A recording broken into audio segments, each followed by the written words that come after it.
Recent டேஸ்ல வந்து நம்ம லாரன்ஸ் அண்ணன் இருக்கார்ல, லாரன்ஸ் அண்ணன், அதாவது ஒரே படத்தை 10 மாணி எடுத்து நம்ம எல்லாரும் கைதட்டி அவருக்கு வருமானம் கொடுத்தோம். சரியா? அவர் நம்ம தெருநாய்க்கு கூட வந்து பாத்தீங்கன்னா கொஞ்ச நாள் ஆகும் அப்படின்னு சொல்றாரு. சரியா?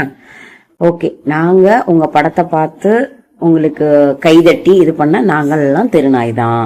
சரியா? உங்களோட கோ ஆக்டர் மிஸ்டர் விஜய் அவங்களுக்கும் நாங்க கைதட்டி பெரிய ஆளாக்குனதும் இதே நாயக தான். ஓகேவா? எல்லாமே எங்களை தான் சொல்லுவீங்க. ஒரே ஒரு விஷயம் நல்லா யோசிச்சு பாத்தீங்களா? நீங்க இந்த நிலைமையில இருக்கிறதுக்கு யார் யார் காரணம்னு நீங்க நினைங்க. சரியாங்க சார், லாரன்ஸ் சார்? ஓகேவா? நீங்களும் உங்களுடைய இப்ப சிஎம் இருக்கிற மிஸ்டர் ஜோசப் விஜய் அவர்களும் இந்த நிலைமையில இருக்கிறதுக்கு யாரு காரணம்? சோ மக்களாகிய நாங்க மட்டும்தான். நாங்க படம் பார்க்கல, உங்களுக்கு விசில் அடிக்கல, கைதட்டல அப்படின்னா தியேட்டர்ல வந்து பாப்கார்ன் சாப்பிட்டுட்டு உட்காந்துட்டு உங்களோட படத்தை நாங்க வியூ பண்ணலன்னு வச்சுக்கோங்களேன், நீங்க இந்த நிலைமையில இருக்க முடியாது. சரியா?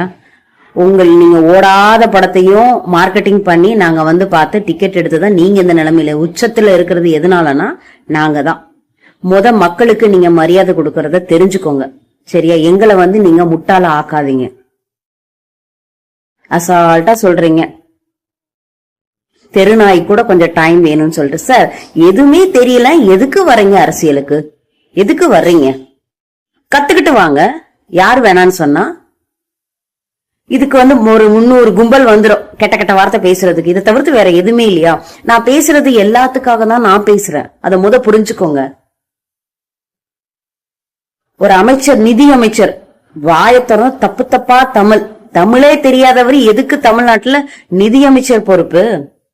பிராக்டிஸ் பண்ணுங்க. உண்மையிலே ரொம்ப கேவலமா இருக்கு. ஆனா எப்படி ஒரு பெண்ணை வந்து கெட்ட வார்த்தையில பேசி ஒரு இது போட்டோன்னே, ஆமாமா இந்த மாதிரி சொல்றது, அது அக்ரி பண்றவங்க அக்ரி பண்ணுங்க, இல்ல நீங்க சொல்றது தப்புனியே அதுக்கு கெட்ட வார்த்தை தான் பேசுவோம். ஒரு பெண்ணை வந்து தேன் கூப்பிடுறதெல்லாம் உங்களுக்கு உங்க அண்ணன் சொல்லி கொடுத்தாரா? அப்போ உங்க வீட்டுல எல்லாருமே அப்படிதானா? அது எப்படி அடுத்த பெண்ணை வந்து நீங்க தேன் கூப்பிடுறது?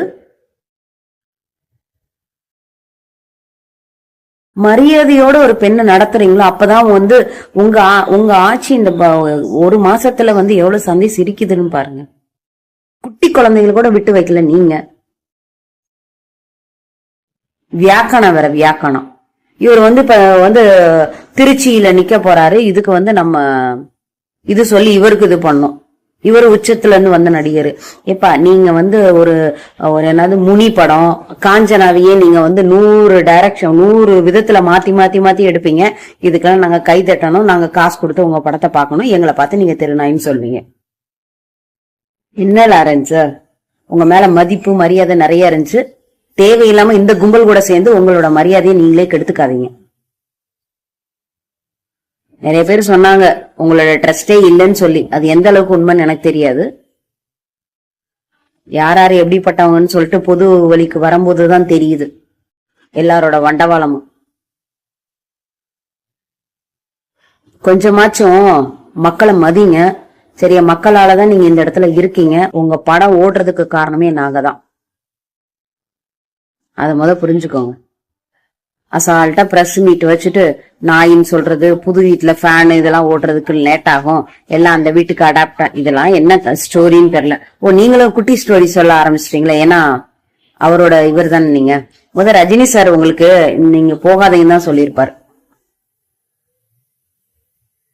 வைக்கிறீங்க. இன்னும் தமிழ்நாடை யார காப்பாத்த போறாங்கன்னு தெரியல. ஸ்டாலின் ஐயா ஏன் அமைதியா இருக்காருன்னு எனக்கும் தெரியல. 18ஆம் தேதி வரட்டுண்டி, அதுக்கப்புறம் இருக்கு.